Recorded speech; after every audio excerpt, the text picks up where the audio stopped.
Alrighty, so today in InDesign, we're going to go over how to flow text, how to use styles, and how to wrap your text. So in that file I gave you, go ahead and I want you to actually take the text tool real quick. Take the text tool real fast. And draw out a text box on your page. Make it like most of the page. Most of the page, if not the whole thing inside the margins. Now, here's what we can do. Go to File, Place,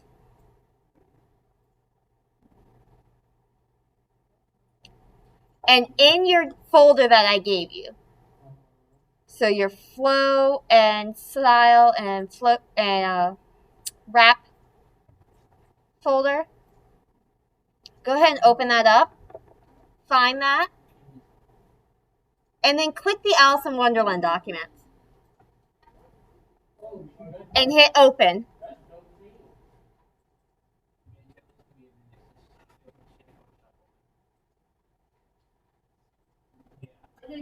And guess what? We just placed text from a Word document. So say a client gives you this long Word document and you're designing a book, okay? You're not going to sit there and copy and paste every little piece, or you're not going to sit there and retype it. What you're going to do is you're going to do File, Place, and place it all into the document. It makes life 10 times better. Now, we want to format this a little bit just so it's easier for us.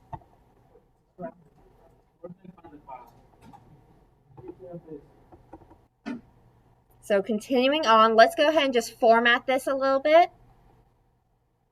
So make sure you have your box selected and go back and up at the top in your control panel. Make sure you're on your selection tool. On the right hand, towards the right hand side, you'll notice a 1 next to kind of like a box with like 3 columns. If you hover over it, it says number of columns.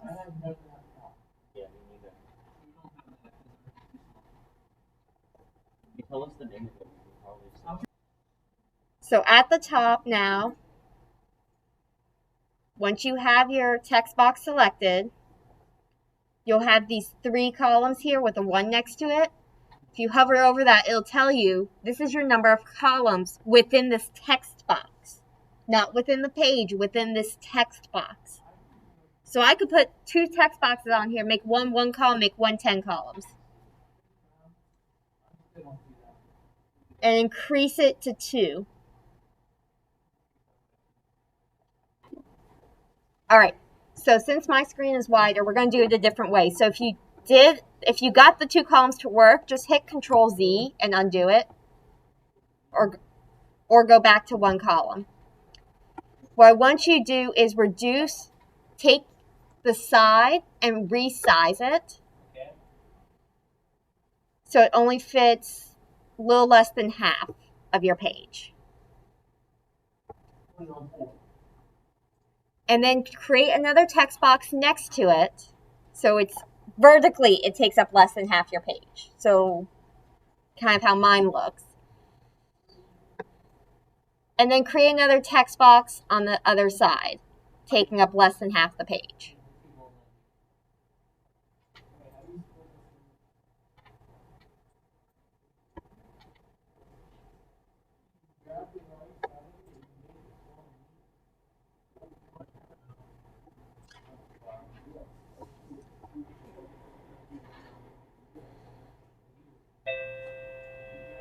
All right, so once you have your 2 text boxes there, at the bottom of your first box, you'll see this red square with the little plus in it. That means there is more text in this box than is what is being shown. So always keep an eye out for this because it will be an error of, hey, there's more in this box that's not being shown, so something's getting cut off. One great way to fix it is click on it, and you'll see it actually loads up the text onto your mouse, so you kind of get like a snippet of it. and then drop it into the next text box.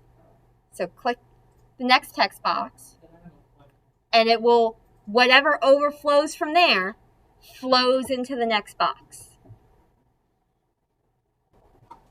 So especially if you guys are laying out a long book, or your document's going to go onto multiple pages, you can't just keep typing and it will automatically drop to another page like it does in Word. InDesign doesn't do that. You have to create a new text box and flow it. So, and you don't want to just copy or cut what's left over and paste it in a new box. You want to do the flow, because say I all of a sudden go in here and I select everything, and if I select everything and I go up here to my characters and I increase my font size. When the font size increases, it's obviously going to not all fit in the box, so it's automatically going to flow to the next box. If I decrease my font size, it refits itself, so it doesn't auto refit. If I only increase the font size of this one line, again, once it gets so big that it's going to make it drop lines, it auto refits. So this is why it's important to flow your text, not just paste what fits in the box, but put all of it and flow them. Writing books, writing news articles, magazines, writing a newsletter. No. All around design. And basically, if it has more than one page, you'll most likely use flow text. If you use more than one column, you'll most likely use flow text. We're now starting to get into long document layouts. And what that means, long document, more than one page. Okay? We're now getting into booklets. We're now getting into magazines. So this is where all this is going to become critical. The next thing we're going to do is we're going to go up here to where it says Alice in Wonderland. And I want to make this a title. But I may have titles later on in this booklet. I may put in other story excerpts. But I want them all to be formatted the same way.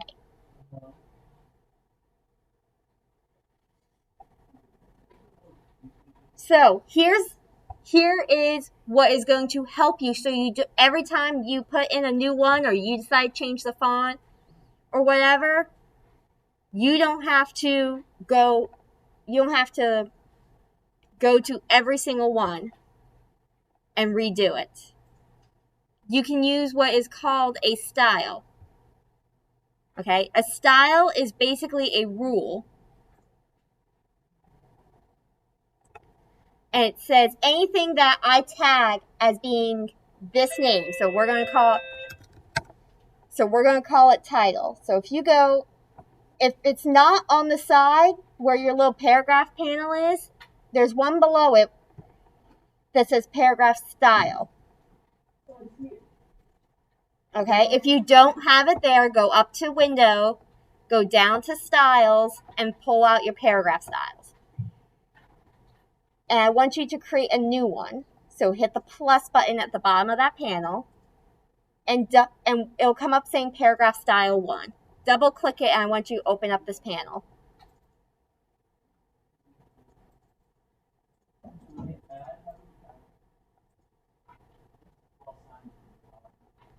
There's a plus sign at the bottom here to add. So remember, double click where it says paragraph style 1, and you'll get the paragraph style options. This is where you kind of tell it what do you want. These are all the rules that anytime we tag something that says, we're going to put a name here. So we'll just call this title. Okay. Anytime I highlight something and click title over my paragraph style, it's going to default to this. So for basic character formats, let's go in there. And we can change the font style, size, leading, tracking, kerning. All right. So in your styles, you can change color, you can change formatting, indenting, size, font, anything you want basically. So let's go ahead and I want to change it. I want the title to be a lot bigger. So let's change it to like 20 points. Like 20 points. And yours doesn't have to be exact, but it does have to show some difference. And I want it to be bold italic. And on the side, these are all the different options. Advanced character formats, indent spacing, tab, paragraph rules, span columns, character color, all this kind of stuff. But let's just base it on this for now. And I don't like Arial, so let's go with Century Gothic. For our font, let's do Century Gothic. And hit OK. And if you actually move your panel off to the side, just a little bit, just so you can see it, and down in the bottom left corner, there's a button that says Preview. Check that button, and it will show you what it will look like. So it helps when you're trying to figure out your formatting, your font size, and everything. It helps a little bit to keep that preview on, just so you can see what the heck's going on. And then once you get that, go ahead and hit OK.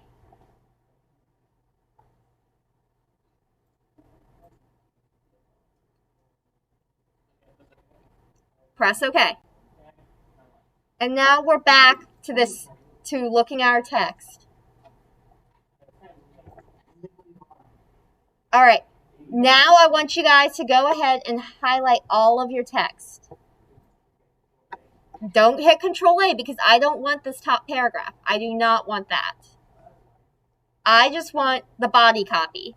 Body copy is basically the content of your page. So I want all of that highlighted. And I want you to create another style.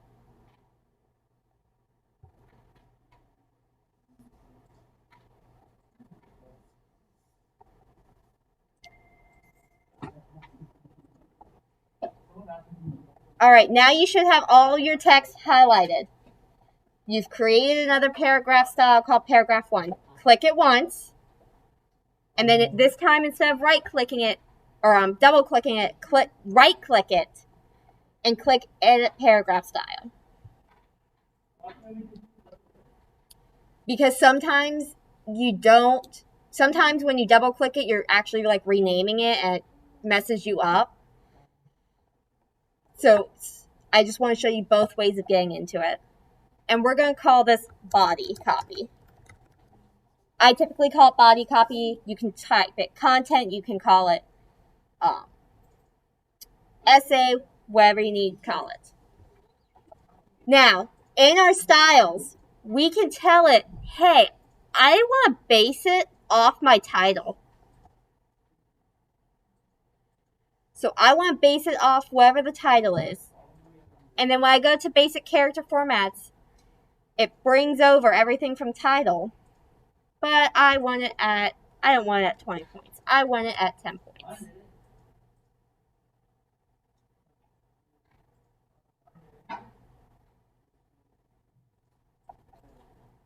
Do you have preview on?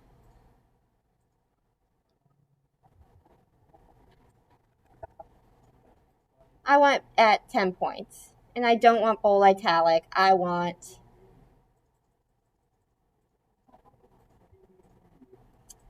regular. And basically what this does, if I decide that I don't want Century Gothic anymore, I'm going to change my title to Comic Sans. Okay? Then what it does is, because I didn't change my font family, I left it whatever the default was, whatever I didn't change will be picked up. So if I put a black background and I change my title to white, my body copy will also change to white. So whatever you did not change In the second style, when you base it off the first style, whatever you change in the first style will follow down. So it's nice if you want to keep, if you're doing a header or a subheader, you want to keep the same font but maybe a different size and variation, great. But then your editor tells you, I don't like that font, change it. You only have to click it once instead of clicking it 2 or 3 times. So go ahead and hit OK.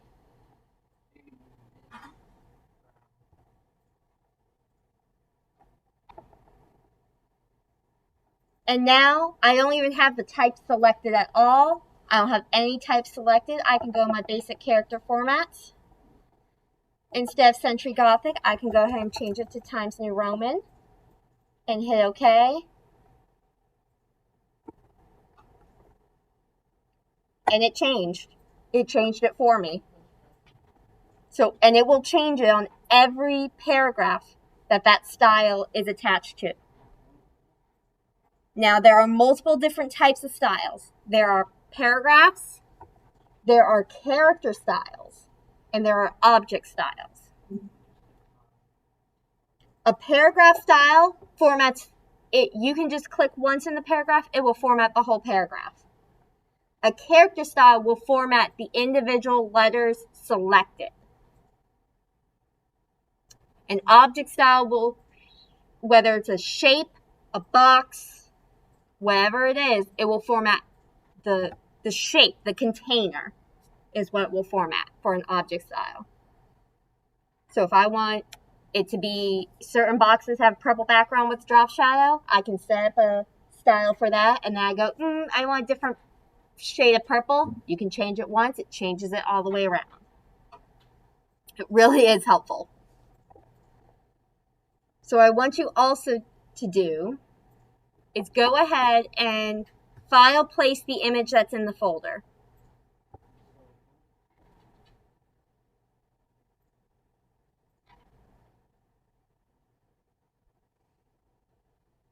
So go ahead, we're going to place the chest tire in here. And I'm going to click and drag and just stick them in the middle, stick them over some text.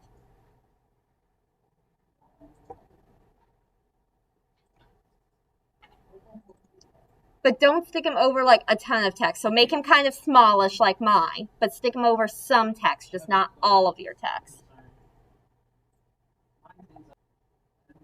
Okay, now that you have your image placed and it's over some of the text, most of you probably won't have this open on the side, so I want you to go up to Window and go to Text Wrap and open up that panel. Text Wrap. And this is how we're going to get, sometimes you want the image to be over the text. Not in this case. We want to be able to read all of the text that there is.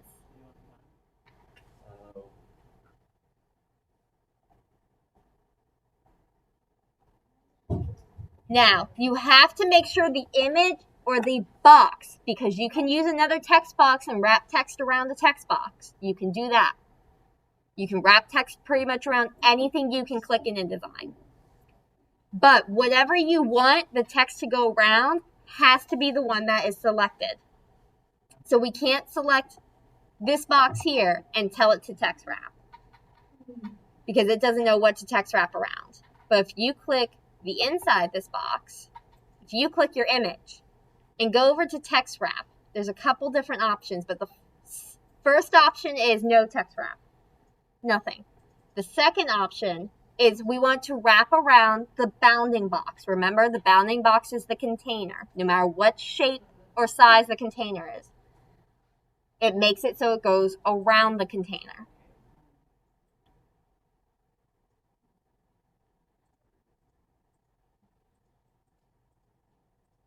Actually, bounding box is pretty much the square.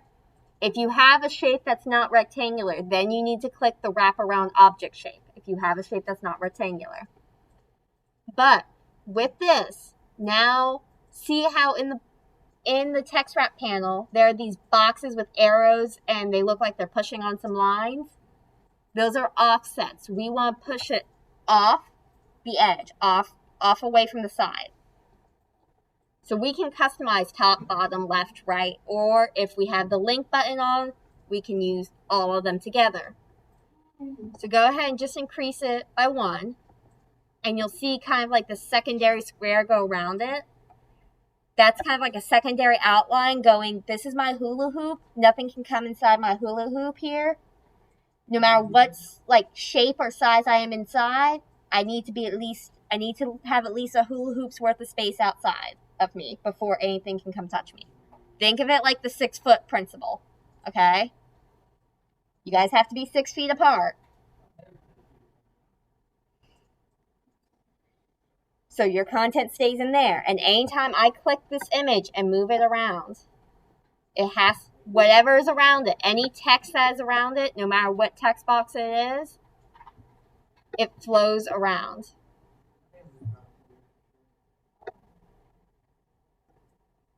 So you don't have to sit there and try type enter and space and then you move the picture and you have to redo it. You do this once and it auto flows it around.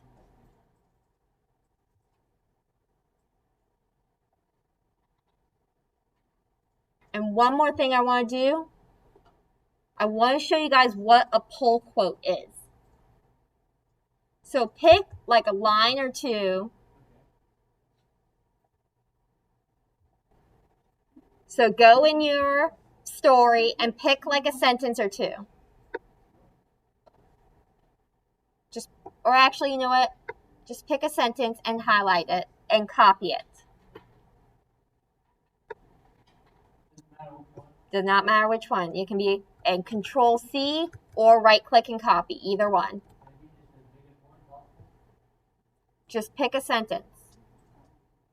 And then I want you to go back to your selection tool, so that way it's deselected, and then go back to your type tool, and I want you to create another text box. I'm creating mine off in the area on the side, kind of like the workspace, just so it's a little bit easier to work with. And paste, Control V, or right click and paste your sentence into that box. And then highlight your sentence, go to your paragraph style, and create a new paragraph style for it. When you double click it, once you've created your new paragraph style, call it pull, P-U-L-L, quote. A pull quote. Pull quote. What pull quote is you often see this in magazines, and if you look at a long letter with typography, like one of those big typography map type things, pull quotes are essentially, they took a quote in the story and we're going to make it bigger, fancier, so it stands out, and place it in the middle, like sometimes in the middle, somewhere else on the page, to make it stand out. Because we think us or the writer or someone thinks this quote is that important, that we need to give it double emphasis. Not just let me read the story, but we really need to tell them that. Let's not base it on anything. So we're going to base it on no paragraph style. And go to our basic character format and pick a font that you want. I'm going to go ahead and pick Rockwell. Pick a font you want. I don't care what. Make it something that's easy to read. Pull quotes, while they are decorative, you still want them to be easily readable. You want them to be legible. So you don't want to pick the most extravagant display font. You want to pick usually what font you're using for your body copy, just maybe bold and italic. But this time I'm going to pick something different because I want to make a point. Let's change our size. Let's change our size to, I'm going to change it to 25.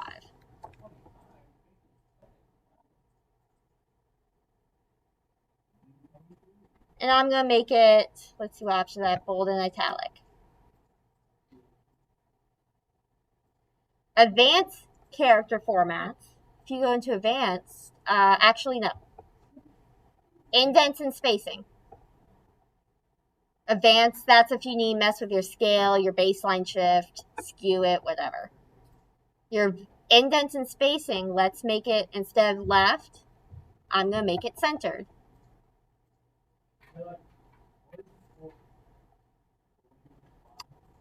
So you can control your left indent, like instead of hitting tab to make an indent like you do in Word, you just control the left indent, or your or left indent pushes the whole paragraph in. Right indent, or first line indent pushes in the first line. Space before the paragraph, you can control that. Space after, last line indent, whatever you want to be. And then I want to change the color. So if you go on the left-hand side, paragraph style options, and almost towards the bottom, there's character color. Now remember, it has to be one of our swatches that we already have. So if we don't have one, you have to go back and create a new swatch. Welcome to InDesign. But I'm going to change it to, I want cyan, because it makes me happy. You can pick any color you want. Yellow is not easily readable. Pick something else other than yellow. And then go ahead and hit OK.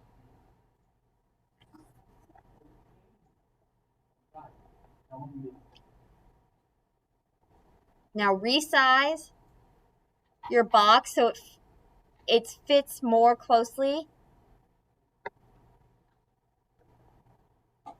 So it's kind of like fit. Everything in there is fit. There's not a lot of extra space. And then go over to your text wrap panel and go ahead and wrap around the text and add some spacing on the outside of it.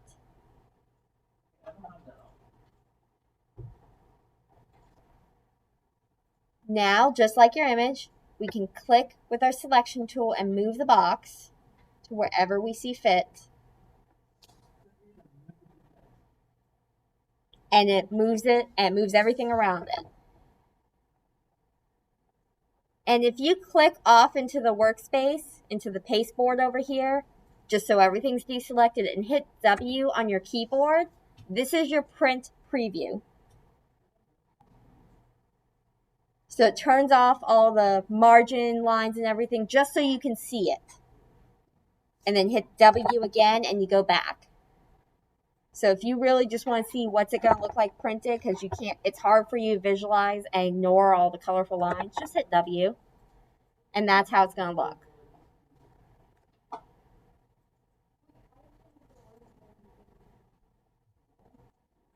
So this is how you flow your text and how you get to flow around objects using text wrap and our styles. From this point on, anytime you use InDesign, every single piece of text will need to be associated with a paragraph style or character style. Every single piece from now on of type that you use in InDesign will need to have a paragraph style or character style applied to it. No choice anymore. What I want you to do is go ahead and I want you to play around with the different options in the styles and see what you can mess with. And then package the file, zip it, and submit it. Remember to package it. You go up here, file, you're going to have to save your document first. It won't let you do it unless you save it. Go ahead, save it inside the folder of your downloaded files. So save flow, and style, and wrap. Notes. Make sure to save the InDesign file in the folder with all your images, with everything you place in. Otherwise, you're going to lose a piece and it's not going to work because remember, InDesign uses links. Photoshop will embed. Hit save. And then file, package.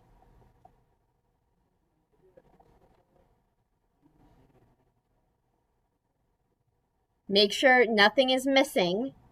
No fonts are missing, no links and images are missing. Hit package. If you guys ever turning an InDesign, from this point on, if you guys turn an InDesign document to me and it is not packaged, I will not grade it. Just flat out will not grade it. Hit package. And then you can go to the folder, right click, zip the package, and upload it to eCampus.